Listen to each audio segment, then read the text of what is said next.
بسم اللہ الرحمن الرحیم۔ السلام علیکم ناظرین، مولانا رومی کو سننے کے لیے دور دور سے لوگ آتے تھے۔ ایک دن ایک طوائف جس کا نام ڈیزرٹ روز تھا، وہ بھی انہیں سننے کے لیے مسجد پہنچ گئی۔ ڈیزرٹ روز نے اس مقصد کے لیے اپنا حلیہ بدل لیا تھا۔ مولانا رومی کی گفتگو سننے کے دوران اس کے ایک پرانے گاہک نے اسے پہچان لیا۔ اس پر ایک شور مچ گیا کہ ایک طوائف مسجد میں موجود ہے۔ لوگوں نے اسے وہاں سے نکالا اور باہر لے آئے۔ ہجوم میں غصہ بڑھ رہا تھا۔ ڈیزرٹ روز کو لگا کہ اب اسے وہیں کھڑے کھڑے سنسار کر دیا جائے گا۔ اسی اثنا میں ایک درویش ہجوم کے قریب پہنچا اور چیخ کر بولا کہ رک جاؤ۔ ہجوم ساکت ہو گیا۔ تم لوگوں کو شرم آنی چاہیے، 30 لوگ ایک کمزور عورت پر حملہ آور ہو رہے ہو، کیا یہ انصاف ہے؟ جب درویش کے یہ جملے سنے تو مجموعے میں سے کوئی بولا کہ یہ طوائف ہے اور یہاں ایک مرد کے لباس میں آئی تاکہ ہم مسلمانوں کو دھوکہ دے سکے۔ درویش کے لہجے میں اب طنز نمایاں تھا۔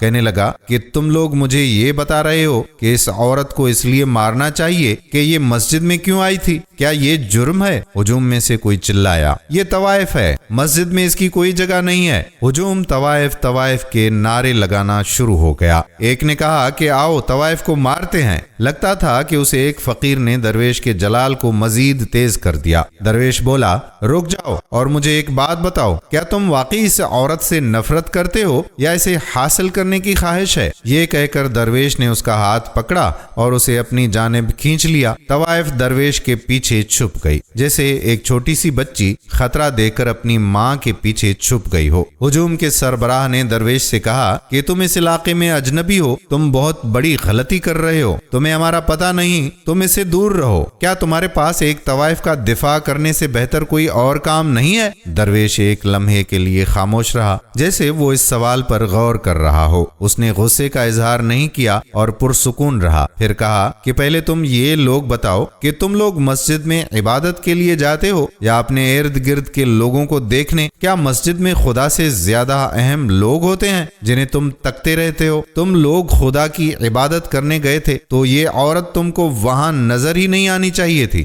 حلیہ بدلنا تو دور کی بات ہے، اگر اس نے کپڑے تک نہ پہنے ہوتے تو پھر بھی وہ تم لوگوں کو نظر نہیں آنی چاہیے تھی۔ جاؤ، لوٹ جاؤ اور رومی کا وائس سنو، اور کمزور عورت کو مارنے سے وہ کام زیادہ بہتر ہے۔ اب دھیرے دھیرے ہجوم چھٹ گیا۔ طوائف کے ہوش ٹھکانے آئے تو وہ بولی کہ اے درویش، میں آپ کا کیسے شکریہ ادا کروں؟ درویش بولا کہ تمہیں میرا کوئی شکریہ ادا کرنے کی ضرورت نہیں ہے، ہم خدا کے علاوہ کسی کے شکر گزار نہیں ہیں۔ 800 برس قبل جس درویش نے ڈیزرٹ روز کو اس غضبناک ہجوم سے بچایا تھا، وہ مولانا رومی کے مرشد شمس تبریز رحمت اللہ علیہ تھے۔ ناظرین، یہ تحریر رؤف کلاسرا کے کالم درویش کی تلاش سے اقتباس کیا گیا۔ امید کرتے ہیں کہ ہماری آج کی ویڈیو بھی آپ کو ضرور پسند آئی ہوگی۔ آنے والی ویڈیو تک اپنے میزبان قادر بخش کلہوڑو کو اجازت دیجیے۔ اللہ حافظ۔